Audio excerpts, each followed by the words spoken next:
नमस्कार, मैं हूं धर्मेश यादव और आप देख रहे हैं द नेटिजन न्यूज। देश की सरकार ने 3 कृषि कानून को लागू किया है। सरकार की तरफ से ये 3 कृषि कानून किसानों के हित में है, लेकिन उधर किसान इसका विरोध करते नजर आ रहे हैं। दिल्ली एनसीआर की कई सीमाओं पे इसका विरोध अभी जारी है, जिसकी गूंज संसद से लेके सड़कों पे सुनाई दे रही है।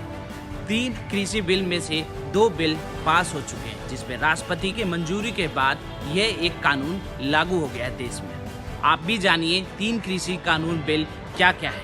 यह बिल कौन कौन से हैं? कृषि उपज व्यापार और वाणिज्य और सुविधा विधेयक 2020, कृषक सशक्तिकरण एवं संरक्षण, कीमत आश्वासन और कृषि सेवा बरकरार विधेयक 2020, आवश्यक वस्तु संशोधन विधेयक 2020। जानिए क्या है पहला बिल। केंद्र सरकार ने इस बिल में किसानों को अपनी फसल मुल्क में कहीं बेचने के लिए आजाद किया है। साथ ही एक राज्य के दूसरे राज्य के बीच कारोबार बढ़ाने की बात भी कही गई है। इसके अलावा मार्केटिंग और ट्रांसपोर्टेशन पर भी खर्च कम करने की बात कही गई है।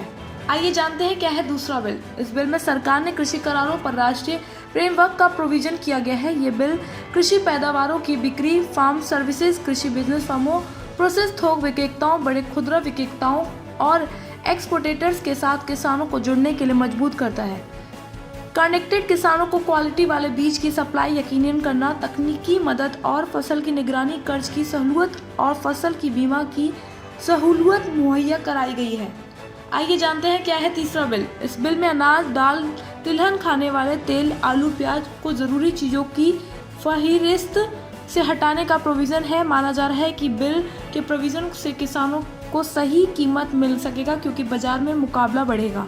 देश दुनिया की तमाम खबरों के नतीजे देखने के लिए देखते रहिए द नेटिजन न्यूज। चैनल को सब्सक्राइब करें, लाइक करें और शेयर करना ना भूलें। धन्यवाद।